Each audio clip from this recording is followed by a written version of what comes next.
इस मूवी के लास्ट में कमेंट करके ज़रूर बताइएगा कि आपको इस मूवी से क्या सीखने को मिला। मूवी की शुरुआत में हमें एक आदमी दिखाया जाता है जिसका नाम विरजल होता है, जिसके पास ना कोई घर है और ना उसके पास कोई नौकरी है। इसलिए वो नौकरी की तलाश में ट्रेन से एक ऐसी जगह जा रहा था जहाँ पर कंस्ट्रक्शन का काम चल रहा था। फिर वो ट्रेन से उतरकर एक स्टेशन पर उतरता है। यहाँ से आगे अब वो एक केट नाम के ड्राइवर के साथ जाएगा। वो केत के साथ गाड़ी में बैठ जाता है। इसके बाद वो गाड़ी का एसी ऑन करता है, जिसके बाद केत एसी बंद कर देता है और उससे कहता है कि इससे गाड़ी के इंजन पर लोड पड़ेगा। थोड़ा आगे जाने के बाद उनकी गाड़ी का टायर पंचर हो जाता है। फिर विरजल उस गाड़ी के टायर को बदलता है। इसी दौरान वो देखता है कि एक कुत्ता दूसरे कुत्ते को खा रहा है। केत उस कुत्ते को भगा देता है और जो जख्मी कुत्ता होता है उसे मार देता है, जिससे उस कुत्ते की तकलीफ कम हो जाए। ये सारा एक बंजर इलाका होता है और यहाँ खाने के लिए दूर दूर तक कुछ नहीं होता है, इसलिए यहाँ पर रहने वाले कुत्ते एक दूसरे को खाकर ही अपना गुजारा करते हैं। इसी दौरान रात हो जाती है। फिर ये लोग लकड़ी इकट्ठा करके आग लगाते हैं, जिससे यहाँ के कुत्ते इन पर हमला ना करें। अगली सुबह गाड़ी विरजल चला रहा होता है, उसे गर्मी लगती है और वो एसी ऑन कर देता है। इस वजह से गाड़ी के इंजन पर लोड बढ़ता है और गाड़ी बंद हो जाती है।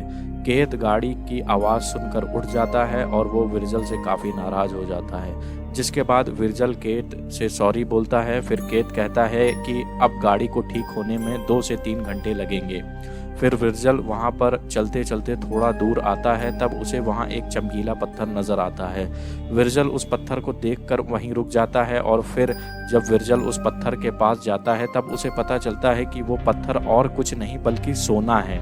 जिसके बाद वो केत को बुलाता है। फिर केत उस पत्थर को चेक करता है और ये कंफर्म कर देता है कि ये और कुछ नहीं बल्कि सोना ही है। बस फिर क्या, ये दोनों बगैर टाइम वेस्ट किए इस सोने को बाहर निकालने में लग जाते हैं। वो दोनों काफ़ी कोशिश करते हैं और जैसे जैसे वो मिट्टी को खोदते हैं उन्हें ये अंदाज़ा हो जाता है कि ये थोड़ा बहुत सोना नहीं बल्कि एक पूरा का पूरा सोने का पहाड़ है। वो दोनों काफ़ी थक जाते हैं और गाड़ी की मदद से सोने को बाहर निकालने की कोशिश करते हैं, लेकिन रस्सी टूट जाती है। ऐसे 2 से 3 बार ट्राई करते हैं लेकिन बात नहीं बनती।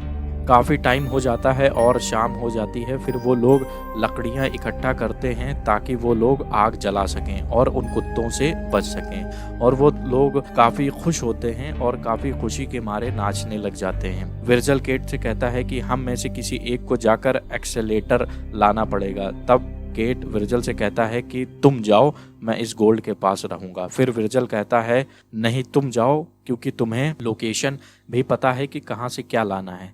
तब केत विरजल से कहता है कि तुम यहाँ रह नहीं पाओगे क्योंकि यहाँ ना खाना है और ना ही पानी। लेकिन विरजल उससे कहता है कि मैं मैनेज कर लूँगा, तुम जाओ। अगली सुबह केत ज़्यादा पानी खुद रखता है और विरजल को सिर्फ 2-3 दिन का पानी देता है। और वो कहता है कि मुझे ज़्यादा पानी की ज़रूरत है क्योंकि मुझे गाड़ी को भी ठंडा रखना है, और 2-3 दिन का खाना भी देता है और एक सैटेलाइट फ़ोन भी देता है और वहाँ से चला जाता है। विरजल उस सोने के पहाड़ पर मिट्टी डालकर उसे छुपा देता है और एक पेड़ पर त्रिपाल लगाकर वहीं बैठ जाता है। विरजल रात गुजारने के लिए लकड़ियाँ इकट्ठा करता है। फिर वहाँ पर एक बिच्छू आ जाता है, लेकिन विरजल उसे मारता नहीं है और उसे जाने देता है क्योंकि विरजल दिल का काफ़ी अच्छा है। एक रात वो जैसे तैसे गुजार लेता है और उसे कुत्तों की आवाज़ें सुनकर भी काफ़ी डर लगता है। अगली सुबह वो लकड़ियाँ इकट्ठी करता है। उसका बस यही काम रहता है कि लकड़ियाँ इकट्ठा करना है और सोने की हिफाजत करना है। वो थोड़ा आगे पीछे जगह के बारे में जायका लेता है, तब उसे एक क्रैश प्लेन नज़र आता है। वो उस प्लेन के पास जाकर बैठ जाता है। वो सोचता है कि वो वहीं बैठा रहे, लेकिन फिर उसे सोने की याद सताती है और उसे रहा नहीं जाता। फिर वो उस क्रैश प्लेन के टुकड़े इकट्ठा करके वहाँ ले जाता है जहाँ पर गोल्ड है, और वहाँ पर वो अपना एक छोटा सा कैंप बना लेता है। वो सोने के पास बैठकर ये सोच रहा होता है कि ये सोना उसकी सारी ज़िंदगी के लिए काफ़ी होगा। उसके बाद वो काफ़ी मेहनत करके सोने का एक टुकड़ा तोड़ लेता है और उसे अपने पास रख लेता है।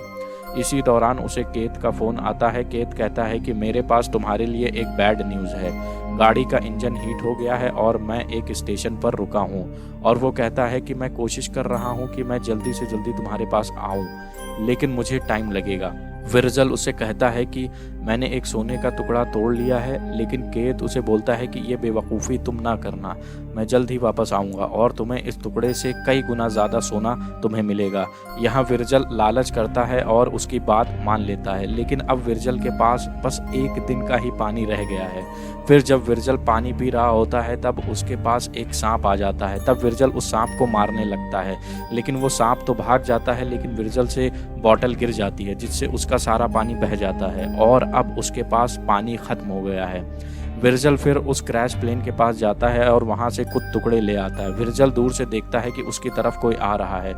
वो एक लड़की होती है, लेकिन विर्जल उसे देखकर छुप जाता है, क्योंकि विर्जल नहीं चाहता था कि कोई सोने के बारे में जाने। लेकिन उस लड़की ने विर्जल को देख लिया था, इसलिए वो लड़की विर्जल को ढूंढ लेती है। उसके बाद वो लड़की विर्जल से पूछती है कि तुम क्यों छुप रहे हो। तब विर्जल उससे कहता है कि वो छुप नहीं रहा। वो विर्जल से पूछती है तुम यहाँ कैसे आए, लेकिन विर्जल उसे कुछ नहीं बताता। वो विर्जल से कहती है यहाँ से थोड़ा आगे एक पानी का झरना है और वो उसे वहाँ ले जा सकती है, लेकिन विर्जल उससे कहता है कि मुझे कुछ नहीं चाहिए और तुम यहाँ से चली जाओ। फिर वो विर्जल पर सवालों की बारिश कर देती है कि तुम यहाँ पर कैसे आए, क्यों आए, किसके साथ आए। विर्जल उससे जान छुड़वाना चाहता है, लेकिन वो उस जगह जाने लगती है जहाँ पर सोने का पहाड़ होता है और विर्जल का कैंप भी। विर्जल उसे मना करता है, लेकिन वो विर्जल के पीछा नहीं छोड़ती। विर्जल उससे जान छुड़वाने के लिए उससे बोलता है कि मेरा एक फ्रेंड यहाँ से गुजरेगा और मैं उसके साथ कंपाउंड सिटी चला जाऊँगा जहाँ पर कंस्ट्रक्शन का काम चल रहा है। लेकिन फिर वो पूछती है कि तुम यहाँ पर आए कैसे, लेकिन विर्जल इसका कोई जवाब नहीं देता। जिसके कुछ देर बाद वो लड़की विर्जल का कैंप देख लेती है। अब उस लड़की को विर्जल पर शक हो जाता है कि वो यहाँ पर कैसे आया, और यही सवाल वो विर्जल से पूछती है और कहती है तुम मुझसे कुछ छुपा रहे हो। वो विर्जल का दिमाग खाने लग जाती है। उसके बाद विर्जल को बहुत ज़्यादा गुस्सा आ जाता है और फिर विर्जल गुस्से में उस लड़की को एक बेलचा मार देता है जिससे उसकी मौत हो जाती है। विर्जल जो ऐसा बिल्कुल नहीं था, लेकिन सोने की लालच ने उसे एक कातिल बना दिया था। उसके बाद वो जमीन में एक गड्ढा खोदकर उसे दफना देता है। फिर थोड़ी देर बाद हम देखते हैं कि कुत्ते उसकी बॉडी मिट्टी से बाहर निकालकर खाने लग जाते हैं। फिर विर्जल उसकी बॉडी को जला देता है और ये सब करते हुए विर्जल की आंखों में आंसू आ जाते हैं। अगली सुबह विर्जल को केत का फोन आता है और केत उससे कहता है कि मुझे एस्केलेटर मिल गया है, लेकिन मुझे आने में टाइम लगेगा क्योंकि इसका काफ़ी लोड है। विर्जल फोन पर रोने लग जाता है क्योंकि अब उसकी हिम्मत जवाब देने लग गई थी। केत उसे दिलासा देता है और कहता है कि फिक्र ना करो, वो जल्दी ही आ जाएगा और कुछ भी दिक्कत हो तो मुझे फ़ोन करो। उसके बाद हम देखते हैं कि विर्जल के सामने एक गाड़ी गुजर रही है और विर्जल उस गाड़ी से जाना चाहता है, लेकिन सोने की लालच उसे रोक देती है और वो गाड़ी भी गुजर जाती है। विर्जल अब काफ़ी कमज़ोर हो जाता है क्योंकि उसने काफ़ी दिनों से ना कुछ खाया है और ना ही कुछ पिया है और उसकी काफ़ी एनर्जी भी वेस्ट हो गई है। वो डेली की तरह लकड़ियाँ इकट्ठा कर रहा होता है, तभी वहाँ पर एक तूफ़ान आ जाता है और तूफ़ान बहुत तेज़ होता है और वो हर एक चीज़ उड़ा कर रख देता है और विर्जल बेहोश हो जाता है। और जब उसे होश आता है तब वो देखता है कि उसके पेट में एक लकड़ी का टुकड़ा घुस गया है। वो देखता है कि हर एक चीज़ रेत में दफन हो गई है। वो उस लकड़ी के टुकड़े को बाहर निकालता है जिससे उसका काफ़ी खून गिर जाता है, इसलिए वो अपने जख्म को कपड़े से बांध लेता है और अपना छोटा मोटा इलाज करता है। लेकिन अब विर्जल की हालत बहुत ही ख़राब होती है।